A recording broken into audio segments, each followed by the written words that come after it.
Assalamualaikum warahmatullahi wabarakatuh. Perkenalkan, kami dari kelompok 15 risiko bisnis kelas B. Di sini kami akan menjelaskan tentang alat analisis risiko, metode nilai standar Z-score yang beranggotakan dua orang. Yang pertama yaitu Teguh Safawi NIM 11 dan saya sendiri Ayu Chandrawulan NIM 56. Metode Altman Z-score, metode untuk memprediksi kebangkrutan hidup suatu perusahaan dengan mengkombinasikan beberapa rasio keuangan yang umum dan pemberian bobot yang berbeda satu dengan yang lainnya. Z-score adalah sebuah sektor yang diberikan kepada perusahaan yang menggunakan rasio-rasio keuangan.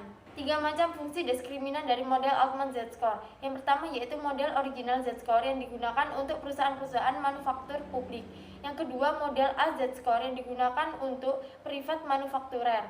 Yang ketiga yaitu model B Z-score yang digunakan untuk memprediksi kebangkrutan pada perusahaan-perusahaan non-manufacturing seperti usaha-usaha kecil, retail atau wholesale, dan sektor jasa. Tujuan metode Altman Z-score yaitu analisis Altman Z-score digunakan untuk melihat perusahaan ini bangkrut atau tidak. Altman merupakan beberapa penelitian dengan objek perusahaan yang berbeda kondisinya. Alur manajemen risiko metode Altman Z-score. Yang pertama adalah mengadakan perhitungan terhadap rasio net working capital to total assets. Yang kedua adalah rasio retained earnings to total assets. Yang ketiga adalah rasio earnings before interest and taxes to total assets. Yang keempat adalah rasio market value equity to book value of total debt. Yang kelima adalah menghitung rasio sales to total assets. Yang keenam, menganalisis laporan keuangan kelompok perusahaan yang terdaftar. Dan yang ketujuh adalah mengestimasi kebangkrutan kelompok perusahaan yang terdaftar di Bursa Efek Indonesia berdasarkan model prediksi Altman Z-score. Dan yang terakhir adalah memprediksi titik Z-score berdasarkan ketentuan.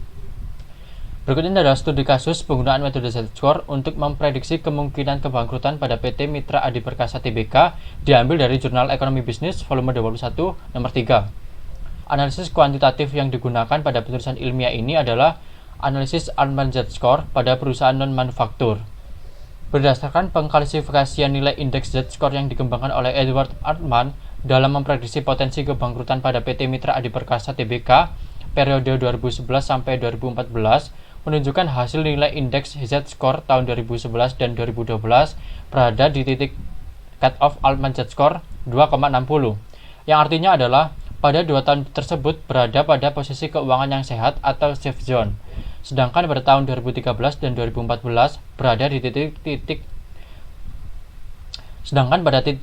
sedangkan pada tahun 2013 dan 2014 berada di tengah titik cut off Altman Z-score 1,1 kurang dari Z-score kurang dari 2,60, sehingga berada pada posisi gray zone atau terdapat kondisi keuangan di suatu bagian yang membutuhkan perhatian khusus. Sekian dari kelompok kami, kurang lebihnya kami mohon maaf. Wassalamualaikum warahmatullahi wabarakatuh.